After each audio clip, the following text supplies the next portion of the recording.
I really like my sex to advance the story and advance the couple's arc. So, like in a musical, the song has to advance the story. It's like the anal needs to advance the story. Yes. If there's anal in this story, it's about claiming, it's about trust. But first, a word from our sponsors. Dick wipes. Yes, I am telling you about Promescent's new dick wipes. These new wipes will help you last longer in bed and take up no less space in your pocket than a condom. Buy Promescent's Delay Wipes today at Promescent, PROMESCENT.com.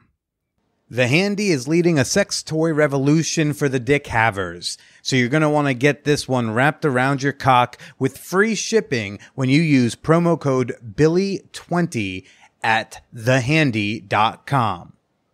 Now let's get to the show. Welcome to the Man Whore Podcast.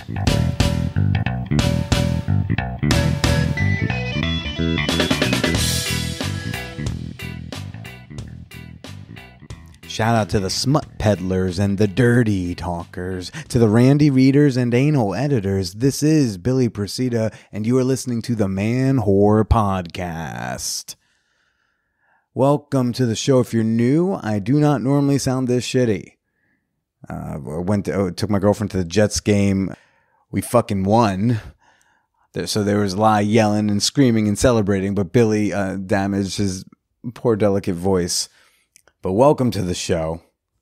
I'll keep the intro quick since my voice is such shit.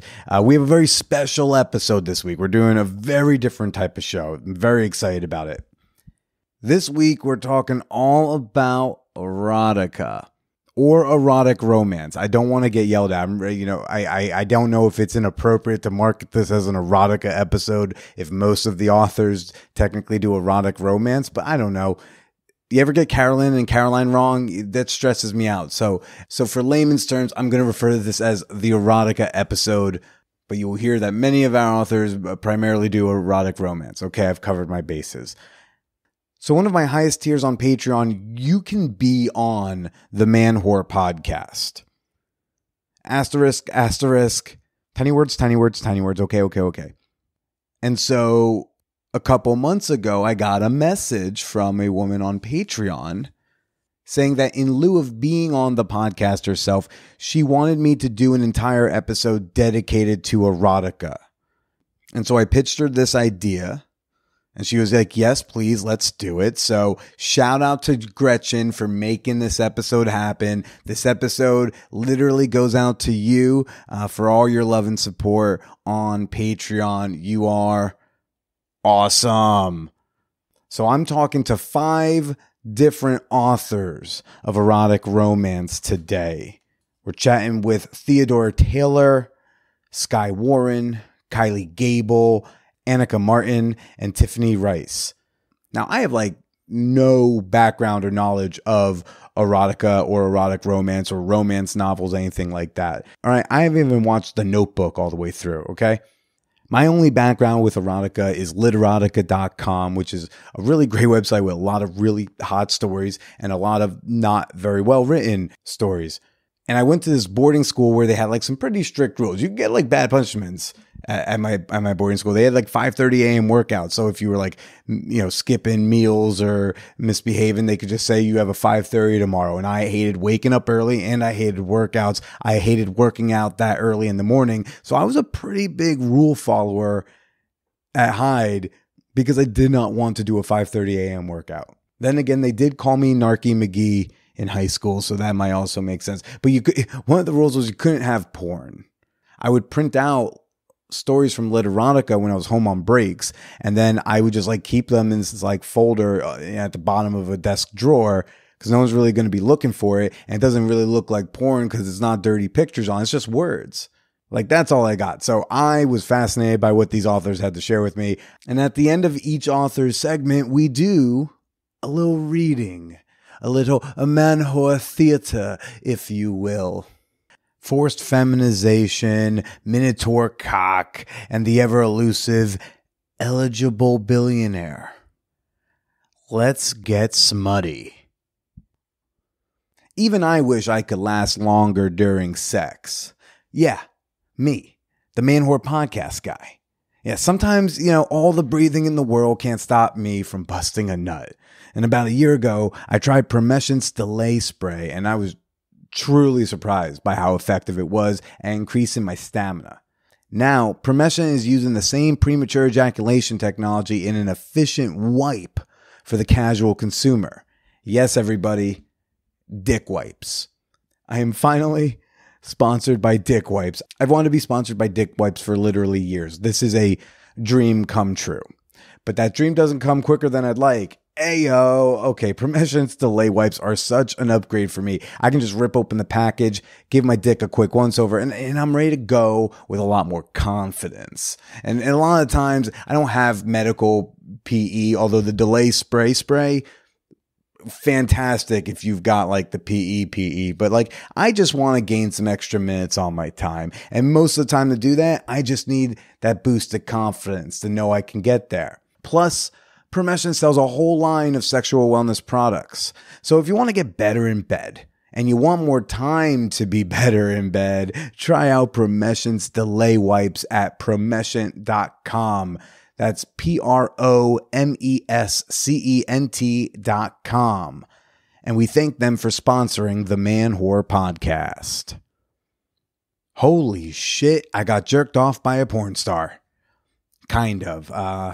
It was with a VR headset in my handy, but it felt real, and a boy can dream. Yes, my sponsor this week is The Handy, and it's a handjob machine. With their content partnerships, both in virtual reality and normal, or whatever you call not virtual reality, in virtual reality viewing and reality viewing, you can sync your handy like to the porn. And that is a game changer. I bought this cock exercises video because, I'm trying to work out. I bought this cock exercises video from Kylie Cupcake. I skipped ahead to volume 2. Now, if you got a dick or you know someone with a dick you want to gift this to so you can give them long distance handies, you're not going to find a tighter fit. All right. Anyone who's tried the other, simulator machines out there, you know what I'm talking about. You don't want no loosey-goosey fake pussy. I'm sorry. This is ridiculous. I'm selling virtual hand jobs. I'm ready to die today. Not really. Don't get any ideas up there. Anyway, just in time for the holiday season, you can get expedited free shipping when you use promo code Billy20 at thehandy.com.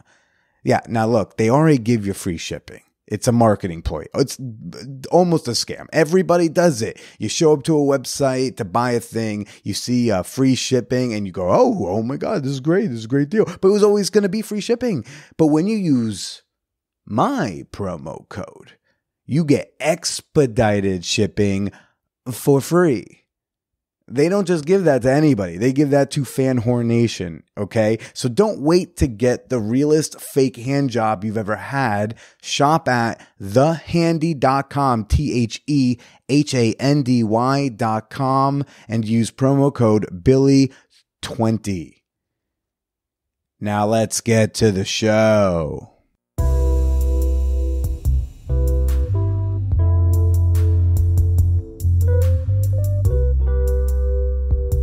Hi, my name is Theodora Taylor. I write hot books with heart, or kissing books, whatever you want to call them, romance. I'm an Amazon top 10 best-selling romance author. Kissing book? Wait, is kissing books like a term? Sometimes like a thing? People, a few of my friends call them kissing books. How do you write kissing in an extra hot way? I don't really put a lot of thought into kissing. I'm really more about the sex scenes. I like for my sex scenes to have like a lot of psychology going on, sometimes power dynamics. There are several different feelings on writing sex scenes, and a lot of romance authors do them differently, but I really like my sex to advance the story and advance the couple's arc. So like in a musical, the song has to advance the story. Exactly. It's like the That's anal exactly needs to it. advance the Yes, story. yes. If there's anal in this story, it's about claiming, it's about trust, it's about this couple is kind of like gone to, it is totally the musical number, where the musical number is just kind of like, this either labels where we are now, it advances the story somehow. That was a great way to put it. So what's your style of erotic romance? My tagline is hot books with heart. So I like basically to put a lot of heat in books. I like big operatic situations like revenge, like anything that an opera could be based around. Revenge, long lost loves, like lovers reunited, all that stuff. I love that stuff, but I also like for books, because I am from a women's fiction background, to have a lot of heart, a lot of psychology. Mm-hmm. And you said you also write most of your stories as interracial romances. Yes, I do only interracial, not most, only interracial romance. Where's that come from? Like many romance authors in their 40s, before like rating systems came to television, and parents got really concerned about what you read. I started reading romances when I was like 11 or 12. And so I read romances, and then I went to Smith College and I majored in English. So, I started reading more women's fiction, more literary novels. But then after my miscarriages, I had this sad problem where I just didn't want to read. Like I would try to read and I'd get sad, or I just couldn't manage it. And then romances were great because they were consistent. I knew that if I started reading, it would have a happy ending. There wouldn't be any, even if there was sadness, it would be fixed toward the end. So when I was going through this very sad point in my life, I just became a voracious romance reader again. So, and it felt like I started to get happier and happier as, time passed. And so by the time I released my own romance novel, I realized that a few things had changed about the romance market. And one was that there was now people are writing interracial romance, and I'm in an interracial marriage. And so I really loved seeing couples who they don't look like me and my husband, because most of them are extraordinarily beautiful, but Stop it, mainstream beautiful. I always say I'm beautiful, but I'm not mainstream beautiful. So, they featured couples who were Black women and white men. And I really loved these books. And I read all of them and I didn't have anywhere else to go. The 2010 census results had started rolling out in 2011.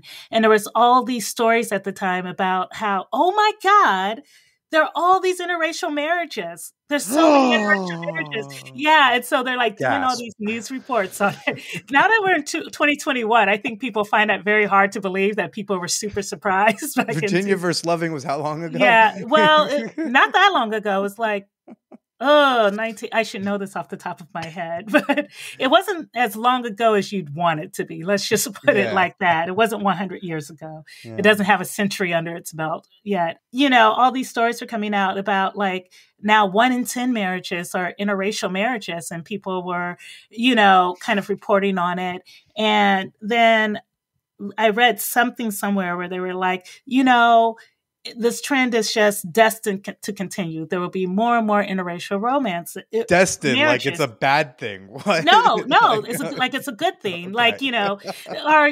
No way. They were just like, there will be more and more interracial romance marriages. And so I was just like, well, if I'm in an interracial relationship, there's got to be a lot of other people in interracial relationships who want to read this. At the time I was just kind of like, well, if I could make like $50,000 a year, I would be like totally happy with that. And I bet I can do this if I write like 10 books in this category. And I made that like after by like it took like maybe 4 or 5 books before I made Wow. like $50,000. And so it's just kind of like I was right. It's like, oh, it's a category that will grow. And then eventually the Amazon store or the Kindle store added multicultural and interracial romance as its own category because it gotten that big in, I want to Did say you see a about big boost in sales once they did that?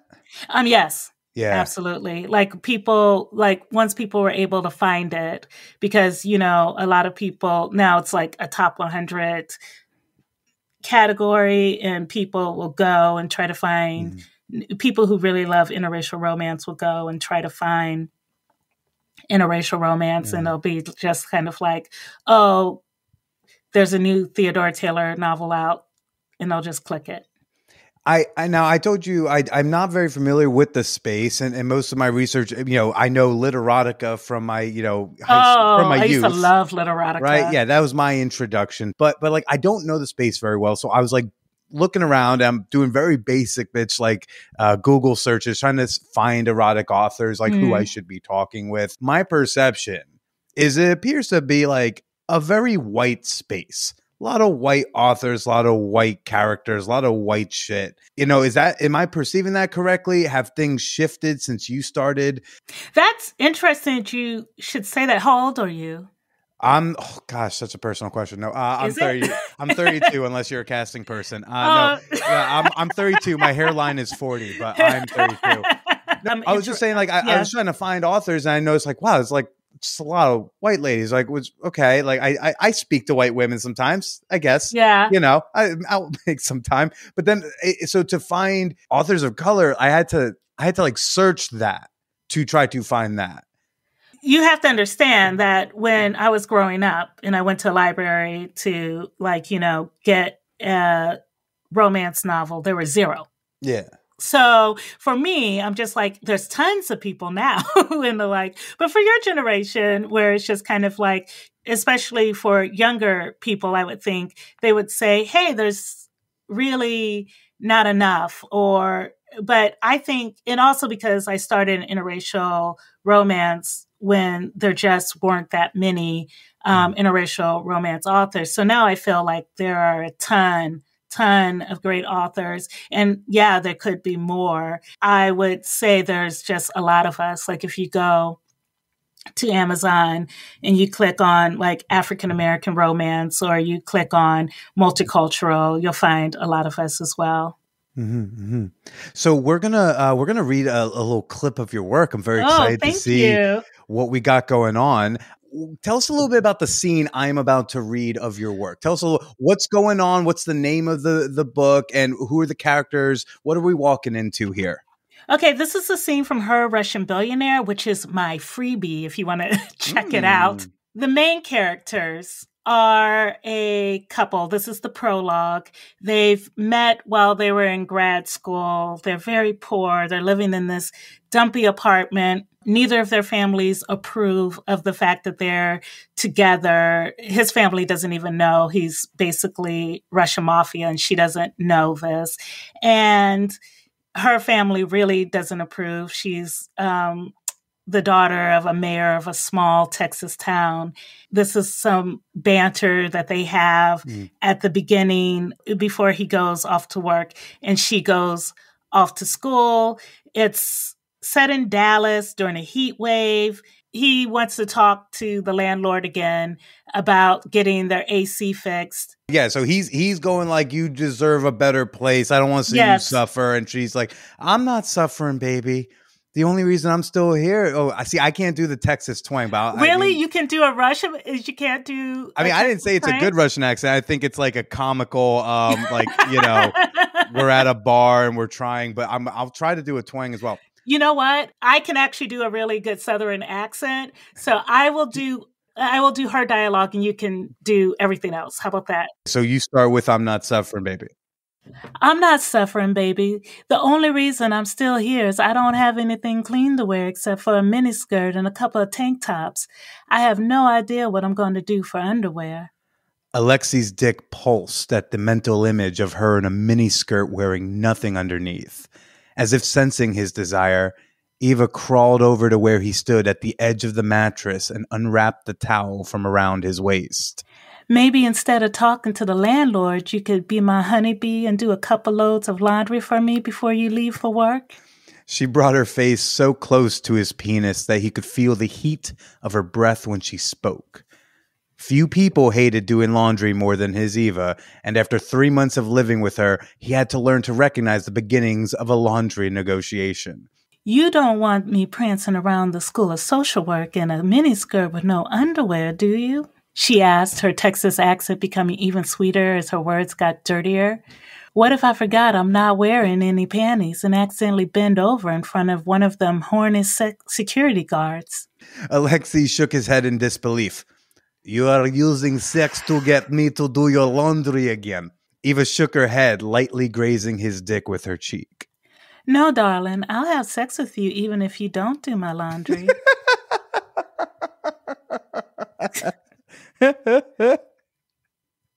She stuck out her tongue and ran it slowly over the sensitive ridge of his large penis, taking its bulbous head in her mouth for a moment before saying, But if you agree to wash 2 loads of my clothes, I can promise you the sex will be even hotter. He wasn't a laughing man by nature, but he'd be damned if Eva didn't make him smile. In my country, girlfriends do their own laundry and that of their boyfriends. Mm-hmm. This time, she took his dick in her hand and closed her mouth around it, giving it 3 languorous sucks before releasing it again. Languorous? I didn't even know that was a word, so that was nice on you. You probably wish you had one of them Russian girlfriends right now, don't you? I'm sure they always have clean underwear on under their miniskirts. You are a vixen. You should wash your own clothes every week as I do, and not wait until last minute. Eva took him in her mouth again and suckled him for a few long minutes until he forgot all about the gym. Alexei clasped her by the back of the head, holding her steady as he pumped into her mouth, an urgent need building up in his groin. But she suddenly stopped and pulled away, dodging his seeking hand when he tried to pull her back down to finish what she'd started. I think I ought to show you what might happen if you send me off to school with no panties today, she said before dancing away to open a dresser drawer from which she pulled out a miniskirt. 'Cause maybe I'm just being silly. I might not have anything to worry about, right? She put on the miniskirt, then knocked a pen off the dresser and gasped with faux innocence. Oops, I dropped this pen. Better pick it up. She bent over at the waist, giving him a tantalizing peek of her glistening, wet pussy. You can't see anything, can you? Nothing that might attract unwanted attention from a School of Social Work security guard, right? Before Alexei could even try to reason himself out of her sexy trap, he was behind her and sinking his dick, still wet from her mouth, into her soaking pussy. I will do your laundry, Kotanak, but only if you promise to be waiting for me in this exact position when I get home. I love that. That was so much fun. And scene. That was great. Oh, that was so much fun. Oh my gosh.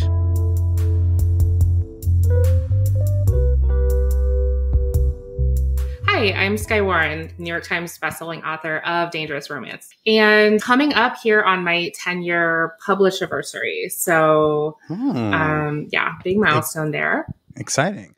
What is erotic romance, smut, erotica? I've heard a lot of words used to describe this type of writing. Yeah, so erotica always has a high heat level, but in particular, when you think about story, it usually means that the story development is based on what happens during the sex scenes. It moves the plot along in the same way that danger moves a thriller along.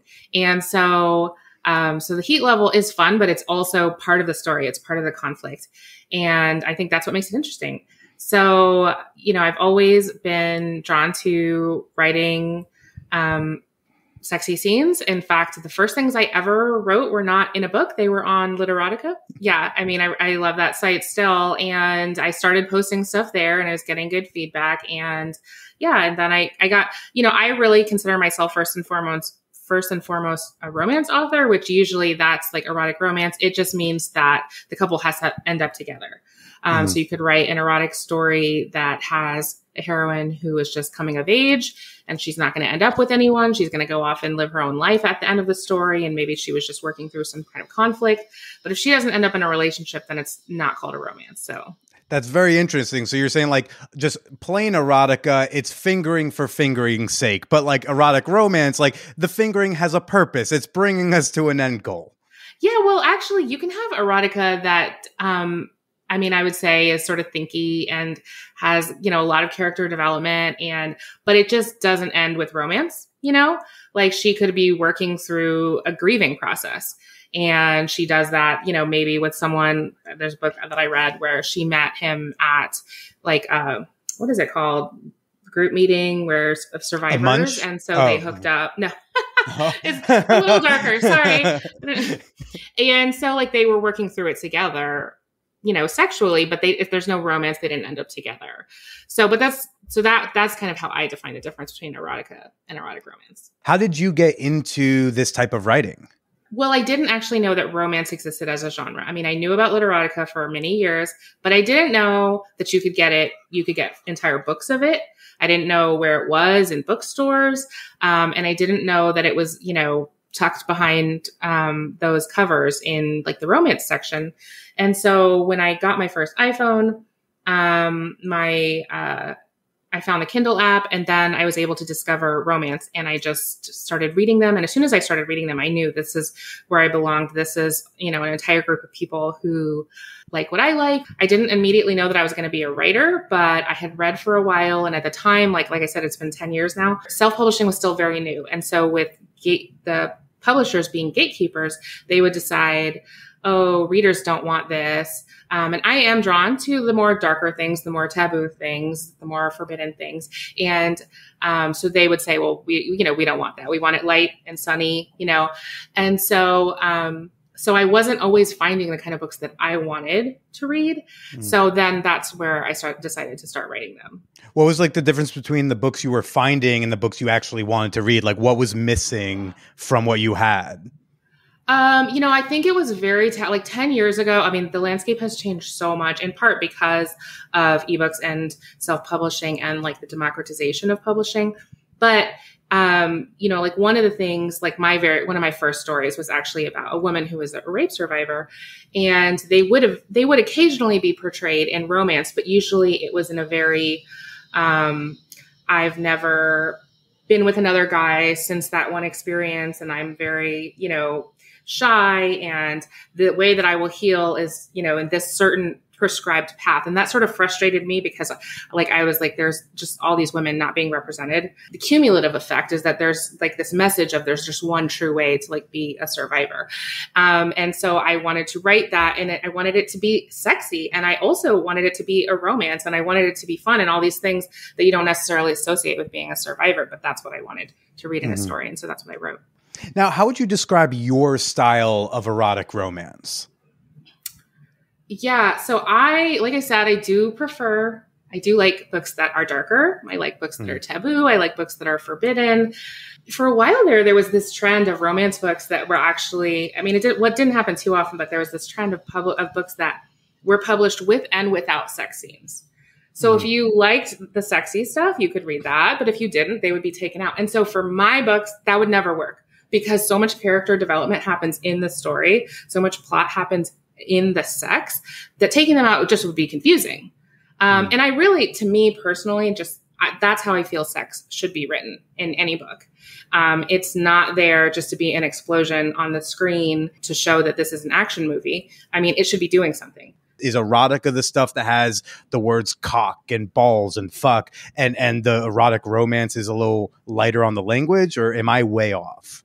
I would say that the bar has definitely shifted and explicit is more the norm.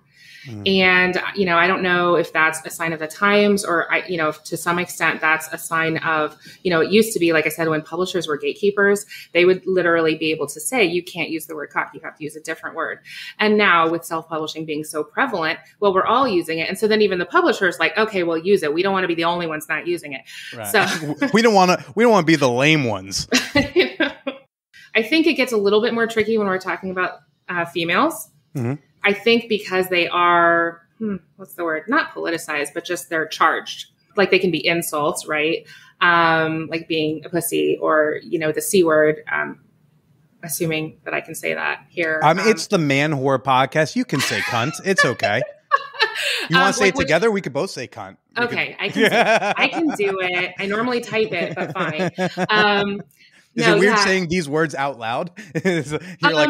Gosh, when I started first doing appearances and reading, I would blush like crazy. A little bit more inured to it now. But yeah, some people just because they've seen that word as an insult, and to them it's offensive, so they don't want to use it. I have a friend that she just hates the way that they're usually described as folds. She's like, what's folded? Nothing is folded. So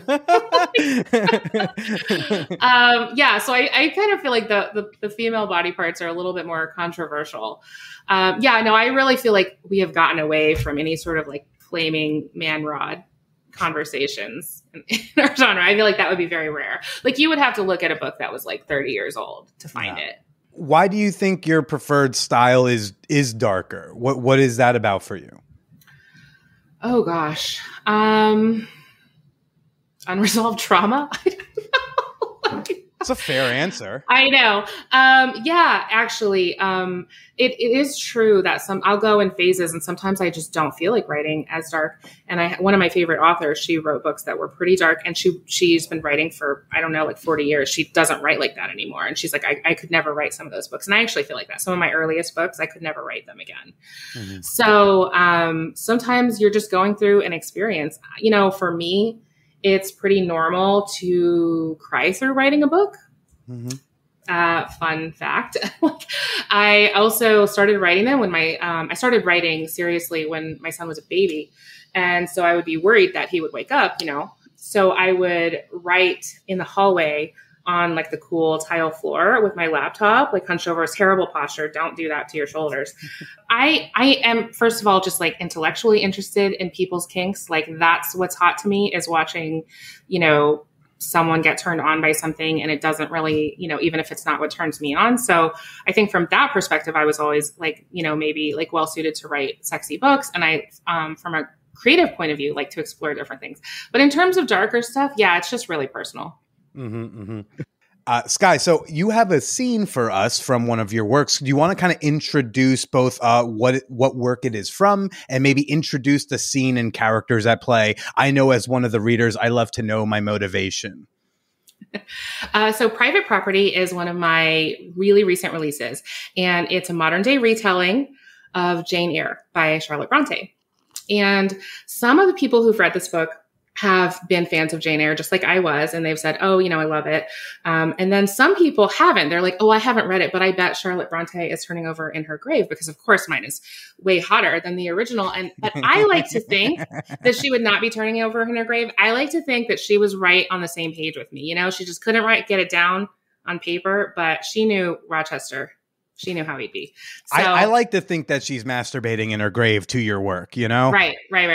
And do you want to, and who are the characters? What's going on in the scene we're about to read? Okay. So, Beau Rochester has gotten, custody of his niece. And so he has no experience with children. So he hires this nanny, and the nanny comes to live with them in this remote, cliffside town in Maine.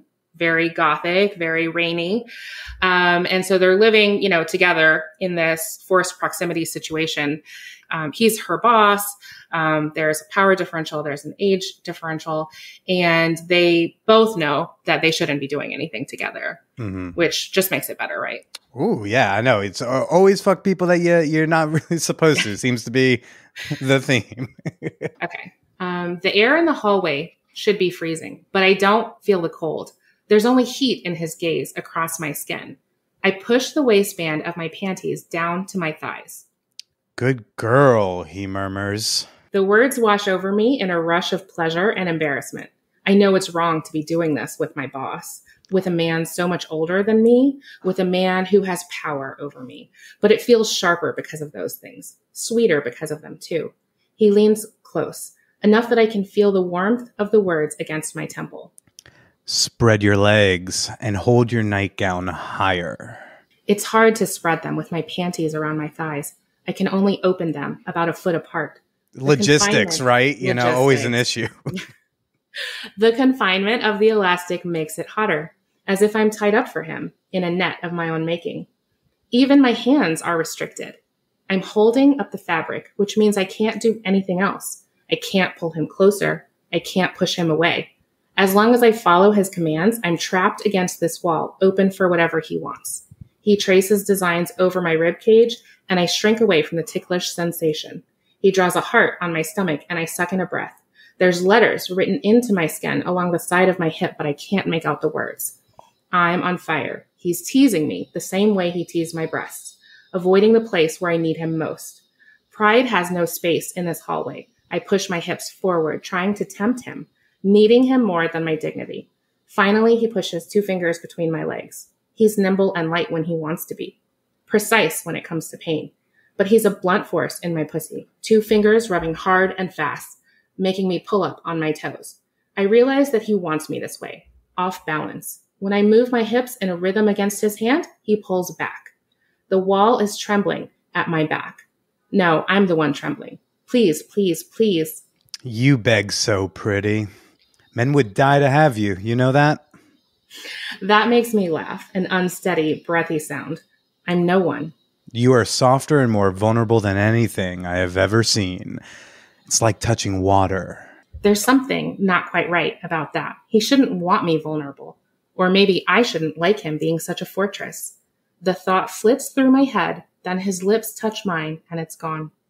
Oh, I can't tell if it's hot in here because it's 80 degrees outside and I have the AC off, or if it's just your story. Sky, way to go. Yeah, we nailed it. Hi, my name is Kylie Gable, and I am a writer, mostly in feminization and female domination. I've been writing for 6 years now, I think, about 6 years. I've got over 450 books out there, and I am also the publisher of Candy Apple Press, which has another whole lot of books out there. Now, Kylie Gable, something I learned only a mere hour ago. You are a man. Last I checked, yes. When I started, I had no idea what I was doing, but I did know that I read some feminization erotica that was out there on Amazon. Everybody had a female name. Now, I met and talked to a lot of the writers. There were some amazing women who wrote this. There were some amazing men who wrote this, and there were some amazing trans women who wrote this. Everybody was using a female name. So when I went through my own feminization experience, the girls named me Kylie. Tell us a bit about what is it that you write and how did you get into writing it? I do fetish erotica. Some of the stories have romance elements. Some of them don't, but some of them do. I'd say maybe 40% of my stories have some kind of romance in them.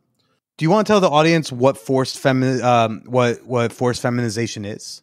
Forced feminization is a story where a guy is basically put into the appearance, mannerisms, all the different ways of doing, of basically treating them as a woman. My style is not magic. It's not science fiction. It's mostly just dressing up. There's a lot of guys who had some kind of experience when they were younger where some girls ganged up on them and gave them a makeover. And for most people, it was just harmless fun. And for some of us, it was like, wow, that was exciting.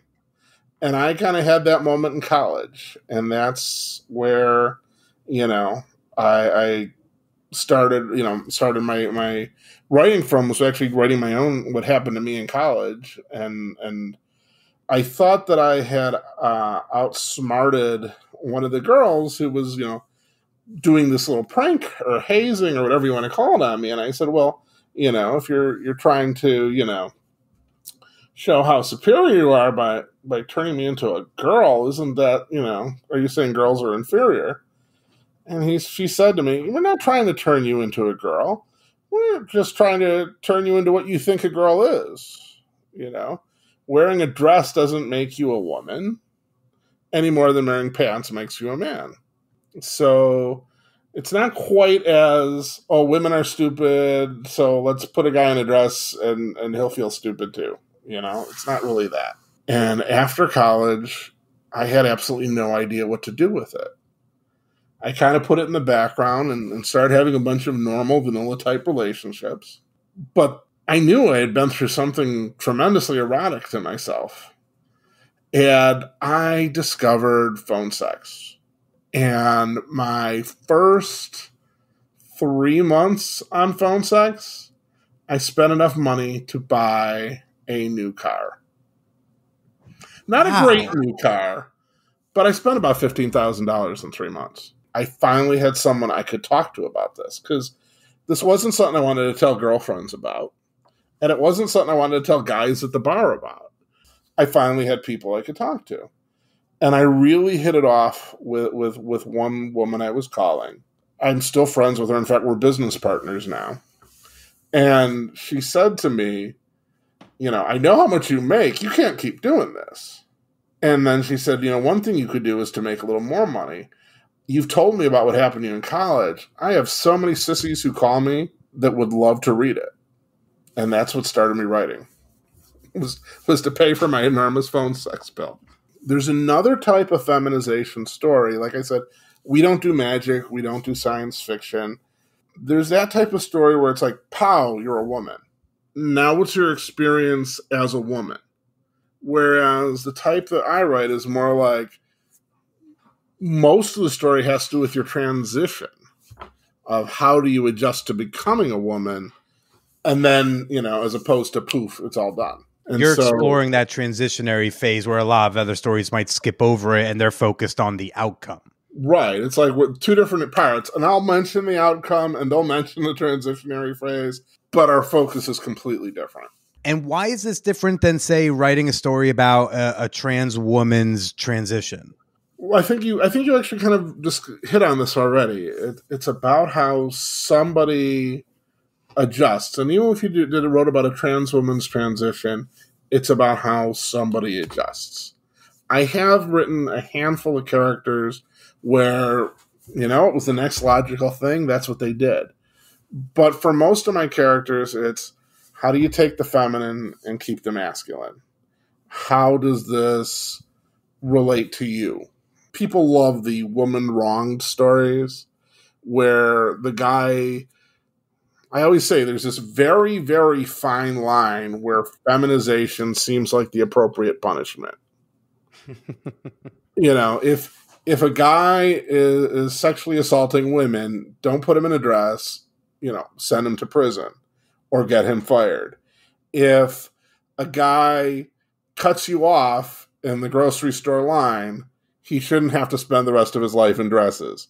There's just this really, really narrow, and in those kind of stories where the punishment fits the crime, those are very popular. Wait, so Kylie, what's an example of something I can do to be forced to wear a dress? Okay, well, give me some tips. I think I'm asking. I'll give you what worked for me. For me, I was in one of those 3:00 in the morning college conversations that only happen in college. And there was an upper class woman there and 3 other women. We were talking about majors and fallbacks. And one of the upper class women, she was majoring pre-med and she had a 4.0 GPA.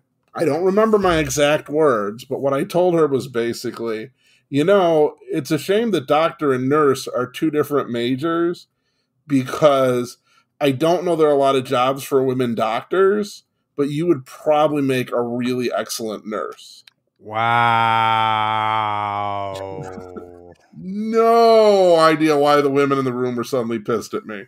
I hope in 2021 you have an idea. I promise I am not the same person as I was at 18.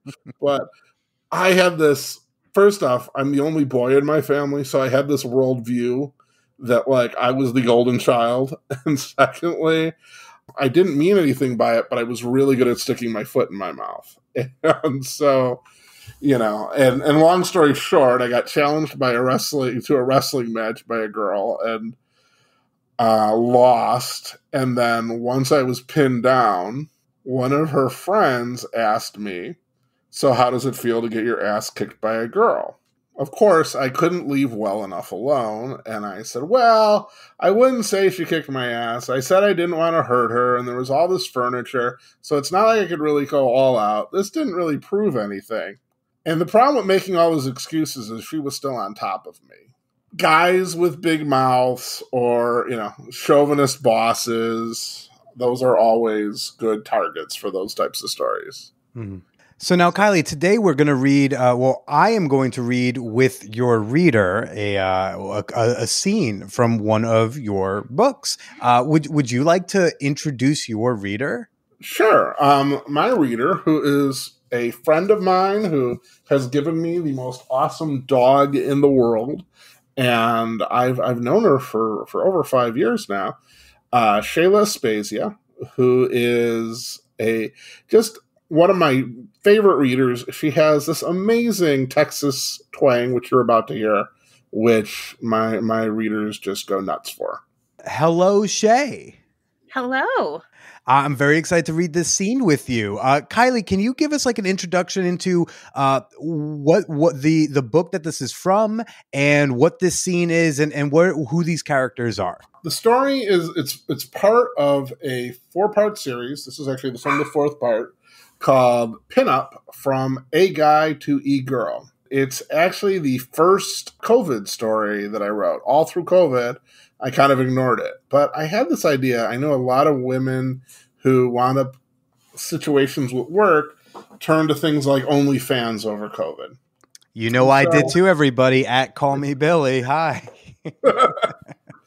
So I had this idea, which was three people in an apartment, 2 girls and 1 guy, and the guy had a crush on both of them in high school. And they're in their 20s now. He works at a restaurant, and one of them loses her job and goes to OnlyFans before the COVID, and another one, she worked at a hotel, and both their jobs were shut down, and so they put him on one of their streams that they did. And they basically picked on him and abused him and were shocked at how much money that brought in. Well, that worked for a while. And before long, they realized he made a pretty decent looking woman. He owes them a lot of money from rent. He owes a lot of money on student loans. And they decided that, you could pay off all of that if you did this. And so it's sort of these 2 women, Dawn and Allie, who take Tony and kind of turn him into Tanya. So that's where we're at. Ooh, spicy. Well, Shayla, I'm very excited to do this reading with you. So for the listeners, Shay is going to do the parts of Dawn and Allie, and I am going to be the fabulous Tony / Tanya, as well as the narrator. So without further ado, clearing the throat. Okay. Sexy voice. Let's go. Okay. Timidly, he picked up the dildo as was instructed. He had no doubt that he was turning the same bright red color as his lipstick at this point. If you like it, why don't you give it a great big kiss? Suggested Dawn, with a wicked grin plastered across her face. He did as she had suggested. He knew she was waiting for him to disobey her instruction or refuse.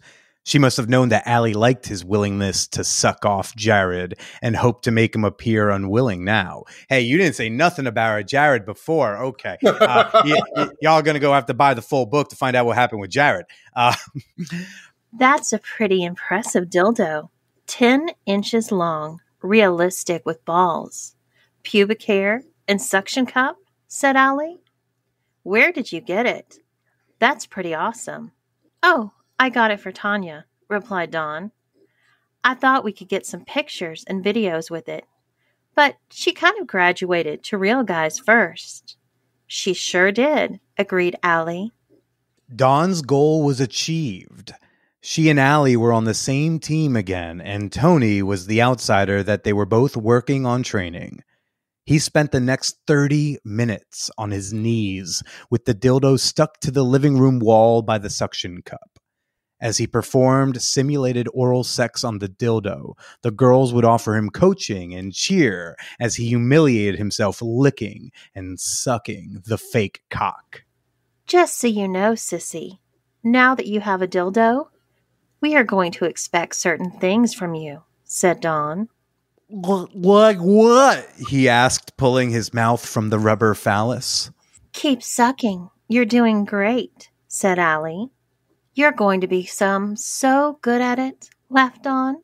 He's already getting very good at it, replied Allie. Yes, she is, agreed Dawn. Stop sucking for a second, Tanya, and put it in your mouth as far as it will go. Reluctantly, Tony complied as both of his roommates observed him closely. Allie approached him with a black permanent marker. She took it and marked where his lips touched on the dildo. Now we have a baseline, so we can measure your progress, smiled Allie. Progress? Asked Tony. You're going to want to learn to deep throat eventually, said Dawn. This way you'll know how close you're getting to it. It'll also make for better videos. The further you can take the dildo into your mouth, added Allie. Actually, why not get a record of this? I'm sure there's a market, suggested Dawn. Not a bad idea, agreed Allie, turning on her phone. Okay, I'm rolling. Good, said Dawn. Now, Tanya, just place nice, soft, slow kisses. Right on the tip. Tony complied while Allie made sure to capture the whole thing on her phone. She'd be able to edit the video on her laptop later. Now, run the tip of your tongue from the base to the tip, commanded Dawn. Do it, Tanya. A nice, slow lick, repeated Allie. Tony did this several times. Dawn was enjoying his obvious discomfort, but he could tell that Allie seemed excited by his subservient dildo licking as well. Now suck those balls, bitch, said Dawn, which forced Allie to stifle her laughter. That was real good. Tony complied, but he was becoming a bit of a mess as each command just seemed to intensify his humiliation. Now suck on the cock nice and softly, said Allie. Do it like you mean it, like you want to make it come. Let it slide in and out of that mouth of yours, all warm and wet. Oh, princess, your lipstick is getting all messed up, laughed Dawn. That's right. Coat the cock with your lipstick, Tanya. Feel the head slipping over your wet lips. Feel the vein with your tongue, instructed Allie. Tony looked at his red nails and the matching lipstick smeared on the phallus, and it somehow made it even more humiliating. Allie was certain that she had enough footage to make more product for Tony to sell, but she worried that both Dawn and she were spending a lot more time working on Tony's live stream and clip stores than they were working on their own. The amount that they were making on the live stream had fallen sharply, and they'd gone about as risque with the pictures they were selling as they were comfortable with. On the other hand, Tony was getting better and better at what he was doing. Dawn's intention with the dildo lesson may have been to humiliate him, but those lessons had paid off. When he grabbed the dildo and began to suck it in front of his viewers, the tributes just flowed in. And the more success he had, the more his confidence grew. It didn't take long before Allie decided that Tony was more comfortable in front of the camera than she was.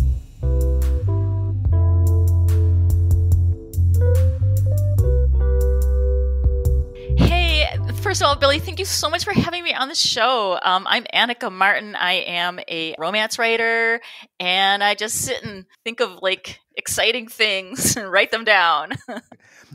How would you define erotic romance, erotic fiction, erotica? How would you define it? People do like to make that distinction. Like, to me, erotica is more like, it's sort of just, the story doesn't mean that much. You know, it's not that important. And then in erotic romance, it's more like, it's just like a romantic story where that's steamy, that can get steamy. Like, as opposed to romance can get steamy too. I guess erotic romance is steamier. That's kind of my take on it. So, like, would you say erotic romance will use words like cock and fuck and rim job and things like that? Totally. Okay. Yes. But romance writing would use like flowery imagery and like she rode the stallion of his manhood. Or something. Actually, no, that's kind of like more of an old school conception of it. Like, it used Rite to Aid be, still sells those books at my Rite Aid in Brooklyn. There's still pictures of a woman on a horse on the cover. like the old ones. Yeah. Yeah. It's come a long way. That is sort of, I think people think of it like, oh, you know, the kind of purple prose romance. I mean, there are a lot of sort of discussions of, you know, what are good words to use? But like his flowering manhood, you're not going to find that really in a contemporary book anymore, generally. Do you think that the fact that you don't see that in contemporary romance is in part because society has evolved, that we're all a little bit more okay talking about it? That's a really good question. I don't know the answer to that. Mm-hmm.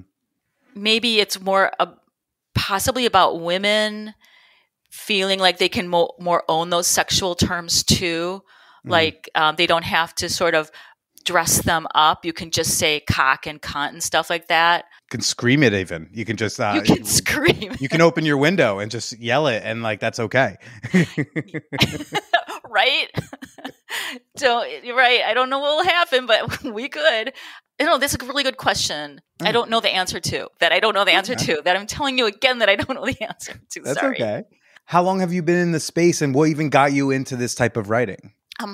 I have always just really enjoyed writing a lot, and I always liked writing books and reading books. You know, I'm just like the nerdy girl in the corner who like just wanted to be with her books all the time. And I was reading a lot of literary fiction actually in my earlier life, and then and weirdly, like I started with genre fiction and like fantasy and, you know, all this sort of stuff. And then I went and kind of went the English lit route. And then like I discovered romance, and weirdly, it's like I rediscovered my love of reading. Like I rediscovered my love for I just kind of, you know, that feeling where you have a book and you're just like, world, just go away. All I want to do is be alone with my book, and just, this is what, you know, I want. And sort of, it's just exciting, and you look forward to your book. And so I started reading romance, and then I'm like, this is what I want to write now. And so that's when I kind of got really serious about writing in a way that I hadn't been before, you know, like how you level up in levels of seriousness with any artistic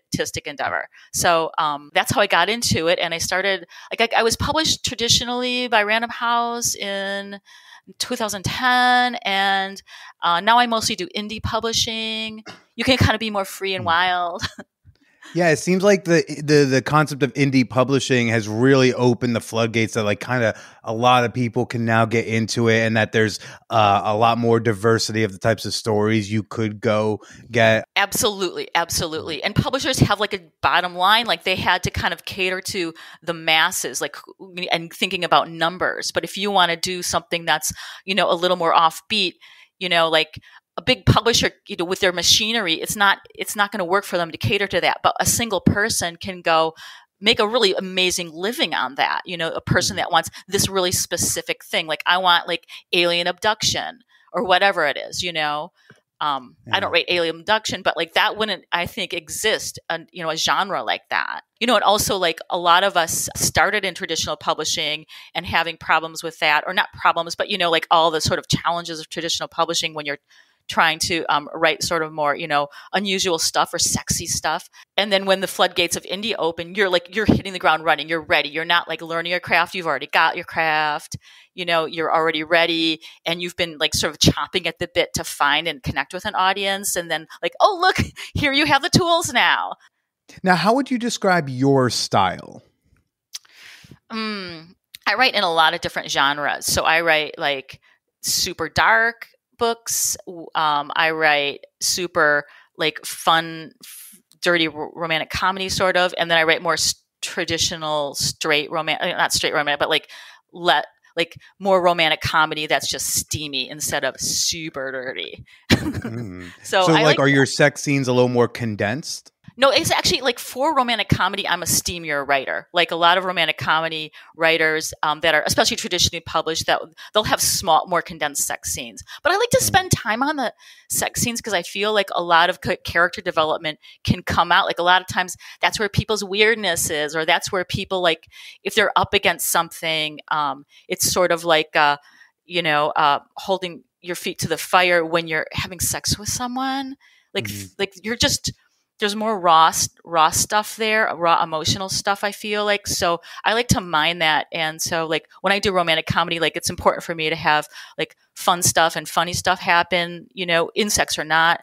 But I think it's important. I think character development that's in a sex scene is really important to me. So you say you write in different genres. So what's like the difference between a sex scene in the different types of genres you do? They're all like there for character development a little bit.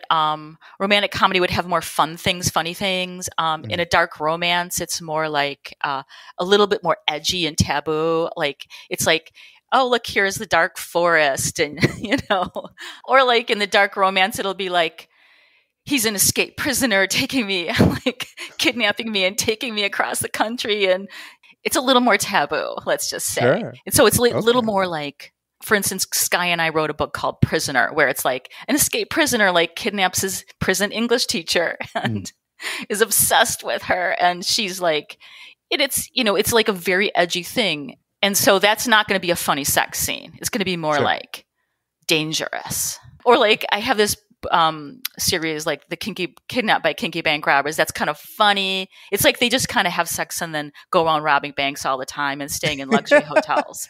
And so those are more like lightweight and funny, but also a little edgy. I don't know. So it's like I like to run the gamut. Well, Annika, you have a scene prepared for us today that we're going to be reading together. We're going to do a dramatic reading. Channeling my inner actor. Can you give us a little bit of context? Set us up for what is it we're about to read? What's the book that it comes from? Okay, so this is one of the romantic comedies. It's called Most Eligible Billionaire, and they're always so eligible. He's so eligible. The most eligible billionaire of all of them. This is the second reading we're doing that involves a billionaire. I know, it's so funny, right? Back in the 50s, it was just a millionaire, but inflation. Actually, like I have 6 books set in New York with billionaires, and I'm like, how many billionaires are in New York? There's 300. So I'm good. You could write a book about each one so specifically.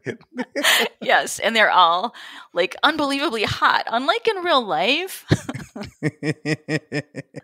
But anyway, okay. So there's this girl who takes pity on this old woman and her dog and walks her dog for her. And then the old woman leaves the dog billions of dollars. And then she's in a constant war with the true heir who thinks she's a scam artist. So anyway, this is her and the billionaire. And they've gotten together. But the dog's name is Smuckers, and the dog is just always around. So this is I did not get a dog to voice that part. I'm so sorry. Did not prepare. Whenever you're ready, go ahead. He gets this serious look. It was never like this. He slides a hank of my hair through 2 fingers with this expression, like it's the most amazing hair he's ever felt. Me too, I say. He seems to like that. He watches me with such warmth and affection. It feeds my soul. I'm glad, he says. That was unbelievable. I want to do everything to you. You kind of did. Oh, hardly. Oh, hardly. I smile. I loved to feel you come inside of me. I love how your body feels. I love how you breathe, he says. Sometimes you just breathe and I want you. I kiss him on the nose. And that biting thing. Yeah, I smile. Yeah, he says. And that wet finger thing. I narrow my eyes. What wet finger thing? You know. The wet finger touch. I furrow my It feels like brow. something dirty. Does she put the finger in his butthole? Because it feels like he doesn't want to say what the wet finger thing. Like he's ashamed of his prostate. That's what I'm reading off of him. You are getting subtext. Okay, I furrow my brow, trying to think what he means. Oh, wait, I didn't even read that far ahead. I was right. I was guessing. I didn't even read. Hilarious. Okay. When you lightly touched my asshole with your wet finger, rubbing and stroking with your finger, it was hot. I frown. God, was I in that much of a fugue state? I wasn't doing anything like that. You just touched it, like really lightly. I study his eyes, trying to figure out if he's joking or what. That's when I see Smuckers on the bed behind him, tail wagging, tongue hanging out. Oh, I say. What? What's wrong? He follows the direction of my gaze, and a look of horror comes over him. Horror. I snort and smash my face to his chest. So not funny, he says. Oh, it's a little funny, I say into the sweaty pillow of muscle on his chest. Go away, Smuckers. I'm just laughing. Don't even, he says, rolling on top of me, caging me. I snort. And to think I imagine you didn't like dogs. That has to be the last joke you make about that. He leans down, biceps bulging. I frown. The last? Isn't that a little extreme? He kisses my neck. I mean it. Or I might retaliate in the most excruciating way. Ooh, I might like it, I say. Yay! Oh, very good. That was great. Yeah.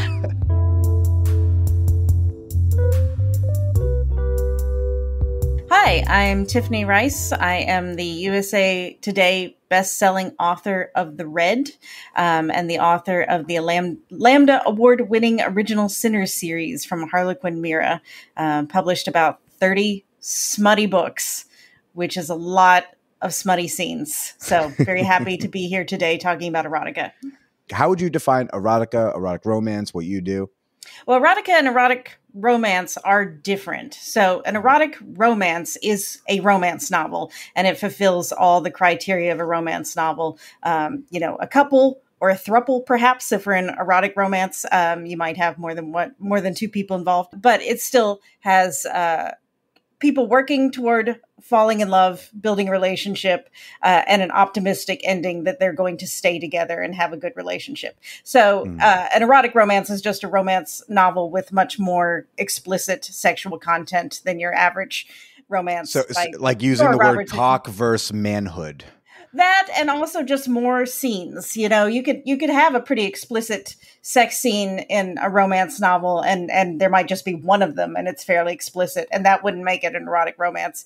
Most erotic romances, the sex starts early, it happens often, and in a regular romance, the suspense is more, when are they going to do it? And in erotic romance, it's more, they're already doing it. When are they going to admit they're falling in love with each other? But erotica is a much older genre. It's one of the earliest genres you can find, if you include the Kama Sutra, the Song of Songs, the Song of Solomon, the poetry of Sappho, for example, then erotica has been around for thousands of years, whereas romance novels are about 200, 300 years old. So it's a much older genre, and it tends to be transgressive, sexually explicit, and the whole point of it is often just exploring sex in its many forms and deviations. No romance required. How did you get into writing erotic romance? Well, I started as a reader, as everybody does. You start as a reader. And 12 years old, my mother gets a box of Harlequin Presents. And she doesn't read them, but I do. So I discovered What was sex scenes in Harlequin books. Presents? Harlequin Presents is sort of the classic Harlequin romance. Everybody's seen them in drugstores. The covers are white. They have little circles on them, and they look painted. And inside the circles is a little painting of a man and a woman kissing, or he's grabbing her, or they're about to kiss, or something like that. And it's Harlequin presents the lusty chic. Harlequin presents the sinful billionaire. And so there are these very fantasy, over the top romances with a couple vaguely explicit sex scenes in them, and they've been around for 50 years or something like that. So they were my introduction to romance novels, adult fiction, and books with sex scenes in them. And I just was hooked after reading my first Harlequin Presents, and I read romance and erotica all through high school and college. So I just started out as a reader. And of course, once you read a couple bad ones, you think, "Oh, I could do this better in my sleep." So that's how it started. I started writing because I thought I could do it better than some of these other writers, and it turned into a career.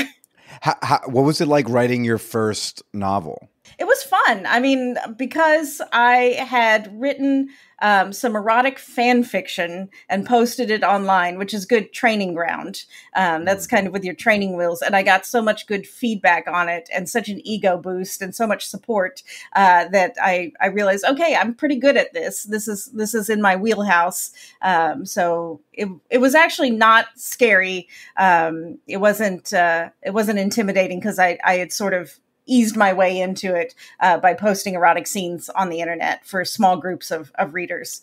What was your first fan fictions about? Like which movie or TV show? Okay, so the famous actor Jason Isaacs, the British actor, he played Lucius Malfoy in the Harry Potter movies, and he was the evil Colonel Tavington in The Patriot.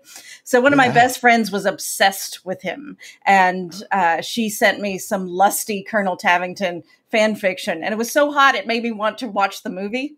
There was Colonel Tavington. There's Patriot fan fiction. Erotic Mel Gibson's fan fiction. The Patriot. There's tons of it. Yeah, all about not about God. Mel Gibson's character, and not so much about Heath Ledger's character, but definitely the evil Colonel Tavington. So, oh my gosh. Yes, which I didn't realize until she sent me some, and I went looking for more, and it was terrible. I didn't like that some of the fanfics made him nice. It was like, the reason he's sexy is because he's so evil. That's part of the fantasy, that he's ruthless, that he'd do anything. So I wrote him as ruthless and vicious, which is why mine were so popular. But yeah, that's where I started. And then I started writing The Siren, which was my first full-length novel. And I based the main character on the real Jason Isaacs, not one of his characters. He said in an interview that he plays all these vicious, wicked, mean, awful, ruthless characters. But in real life, he's this sort of nerdy, Jewish, overeducated guy. And I remember thinking, I can make that sexy. I can make that work. So he inspired my first real novel, The Siren, which I worked on for about 6 years before getting published. How would you describe your style? I tend to lean toward the Gothic. Gothic tends to mean romance plus horror. So there's a lot of content in my books that disturbs and scares people on purpose. Yeah. So my book, The Red... Does it go to like a borderline vory place? No, not quite. But for example, in my book, The Red, all of the sex scenes in the book, it's set in an art gallery, and all the sex scenes are based on real paintings. And one of the paintings is a Minotaur painting by Picasso. And so I create a very creepy, trippy, disturbing sex with a Minotaur scene. And it's quite Gothic and strange and hallucinatory. I remember when The Red came out, 6 or 7 people told me that scene literally gave them nightmares after they read it. It's consensual. It's just trippy, hallucinatory, and weird. I mean, imagine if you imagine you're doing a sex scene based off of like beheading the John the Baptist painting. I could, Salome was very sexy. She was very sexy. I could work with her, so it could be done. But yeah, so I have scared readers, and in my original Sinner series, one of the main characters is a Catholic priest who's also a sadist. So that bothers a lot of people too. But I'm Catholic; I can get away with that. When you decide what you're going to write, how much of what turns you on dictates that, and how much is it predicting what's going to turn other people on, or SEO marketing? Yeah. No, it's not me. If it was what turned me on, I couldn't write 30 books on it because, I'm not an encyclopedia of sex. I'm not that interesting. I'm certainly not 30 books worth of erotica interesting in my sex life. So yeah, it's not me. It's sort of like writing a mystery novel and finding creative ways to kill people off. You, as the mystery writer or the thriller writer, is not a murderer. You're not particularly a big fan of murder in general, and you don't want your friends or family or yourself to get murdered in any creative ways. But it's a fun mental challenge as a writer to come up with a creative murder or a mystery twist or a new killer that we didn't see coming. And it's the same for erotica, at least for me. If I can think of a new creative way to write a very standard activity, a penis inside a vagina, how do you make that creative for the 31st book or the 2000th sex scene I've written? How will he finger her this time? Yes, we exactly. Don't know. Exactly. Yeah. I mean, there's lots of different ways and different locations and reasons for it, motivations for it, what the state of the relationship is. A fingering between a couple that hates each other but is attracted to each other is very different from two friends fingering each other because they're bored in lockdown. Those are completely different scenes. Same activity, but completely different scenes and completely different books. So yeah, you can get really creative even with just your basic fingering situation. Love a basic fingering situation. Don't we all? So you have an excerpt from one of your stories that you're going to read us today. Yes. Do you want to introduce the scene that you're about to read? Sure. So this is from my book, The Rose, which is a standalone sequel to The Red. So as I said, in The Red, all the sex scenes are based on real paintings. In The Rose, I went with Greek mythology. We have a character named August, who is, even though this is modern day England, that he is an adept of the Temple of Eros. So he serves Eros. Basically, he's a male escort. And our heroine, Laia, has been hurt in the past, and she comes to him for help with her sexual wounds that she suffered emotionally from being betrayed in the past. So this is their seduction scene. They've just negotiated that they're going to start sleeping together and what price and what's going to happen. And so this is what happens next. You want to have sex with me right this second? Laia asked. I need time to prepare myself. I don't care if you're waxed or not, August said.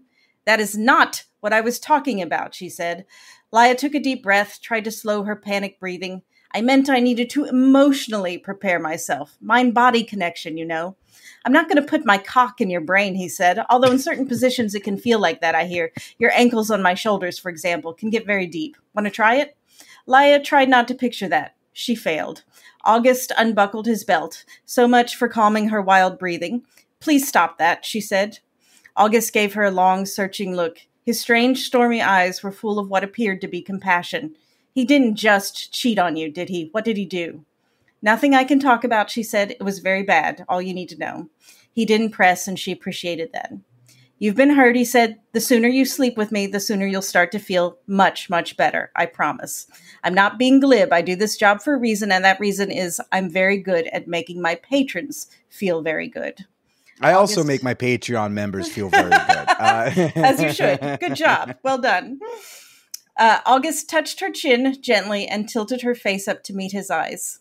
I changed my mind, she said. I'll go now. She slapped the arms of her chair and stood up. Or you can sit there and watch me take my clothes off, he said.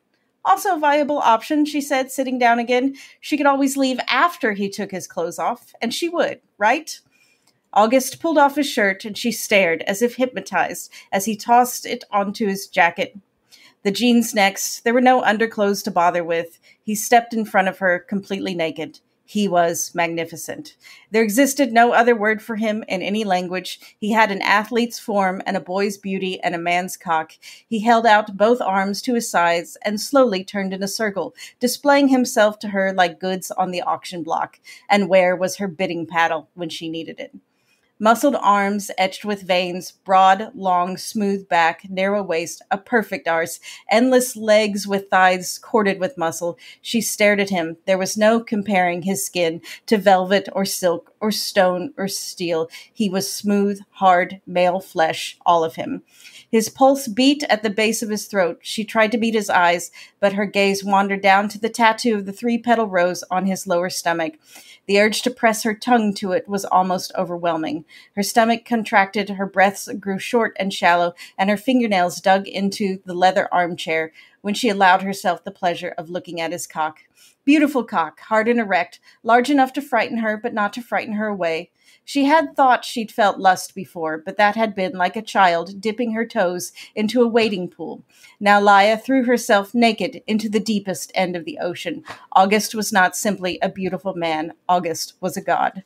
He met her eyes. "Shall we?" he asked. "All right," Laia said, swallowing. "You talked me into it."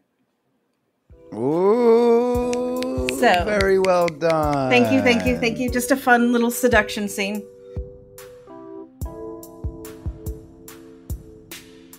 You are using sex to get me to do your laundry again. Eva shook her head, lightly grazing his dick with her cheek. Theodora, where can people go to find you and find your work? Anywhere fine books are sold. No, I'm kidding. Amazon, Barnes and Noble, iBooks. Where else? Kobo, Google Bookstore. If you just search my name, you will find my books. They are everywhere. So, are you on any social media? Me. You also want them to follow you? Yes. Please come to my Instagram. And your handle is? Wow, that's a very rude question. Why would you even ask me that rude question? Now I'm like literally on my computer being like, what is your handle? Taylor.Theodora. It would be so much funnier if it was just at Theodora Taylor, though. And you were no. what the fuck? What is my name? What is my name? Who am I? I pushed my hips forward, trying to tempt him, needing him more than my dignity. Finally, he pushed his 2 fingers between my legs. And Sky, where can people go to find more of you, more of your work? You can always head to skywarren.com. I'm also on Instagram at skywarrenbooks, and I'm on TikTok as skywarren. Now, run the tip of your tongue from the base to the tip, commanded Dawn. Do it, Tanya. A nice, slow lick, repeated Allie. And Kylie, thank you so much for taking time to chat with us. Where could people go to find you and find more of your work? Well, and to find out about Jared. Ooh. There's a whole bride scene with Jared. So KylieGable.com is kind of like a link tree for me. It links to everything. But you can find my books on Amazon, some on Smashwords. I'm on Clips for Sale, and I'm on Clips. I'm all over the place. And also, I have my own podcast, which is on Monday nights, the Feminization Boudoir podcast from Candy Apple Press. And Shay, where can people go to hear more of that beautiful voice of yours? Oh, thank you so much. I have my own website as well. It's ShaylaAspasia.com. And you want to spell that for us? Absolutely. It's Aspasia, which is ASPASIA. But yeah, ShaylaAspasia.com. And I'm also on Night Flirt.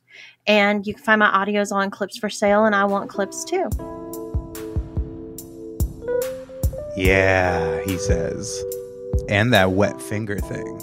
I narrow my eyes. What wet finger thing? Well, Annika, where can people go to find you, find more of your work? I'm on all the bookstores like Annika Martin, or I have a website called Annika Martin Books, and I'm on Facebook and Instagram and just venturing into TikTok. So Ooh. I'm kind of all over. I'm not going to put my cock in your brain, he said, although in certain positions it can feel like that, I hear. Tiffany, where can people go to find you, find your work?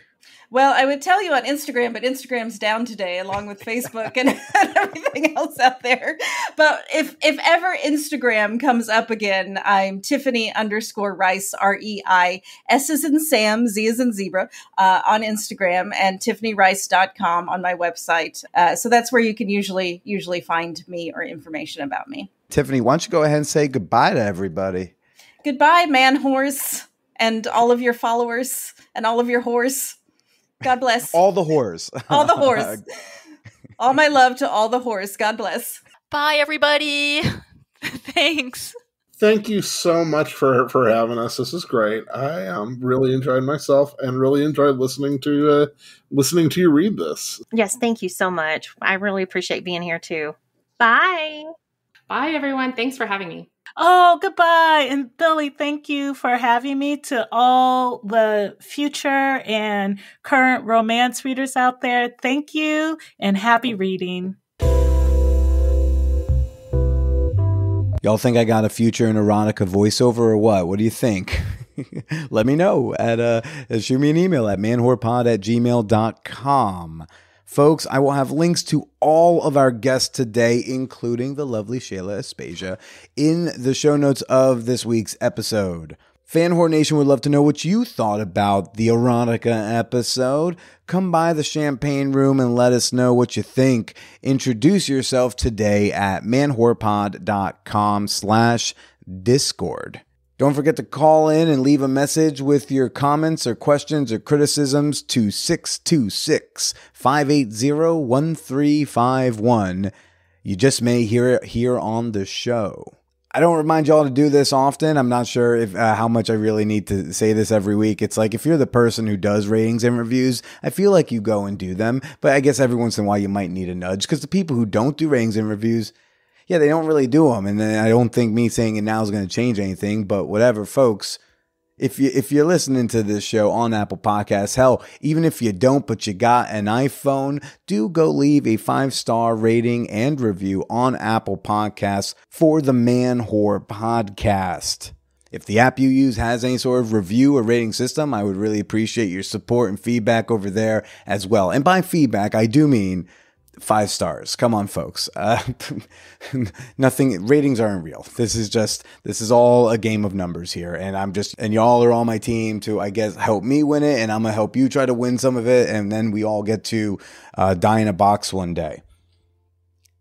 If you would like to die in a box with me one day on Patreon, become a member, enjoy a slew of bonus episodes and behind the scenes content, some extra bonus writings from yours truly that I do not post publicly, and not for nothing, just general closer access to moi.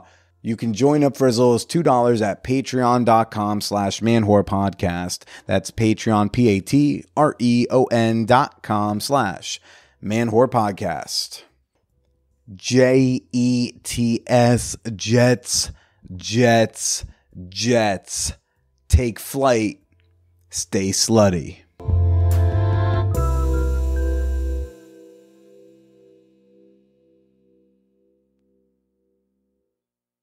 Dogecoin to the moon? Ready to buy the dip? Start investing in cryptocurrency today with Coinbase. And you can get $10 worth of Bitcoin for free after signing up at manwhorepod.com/crypto. Come on, how much longer is this fiat thing gonna last?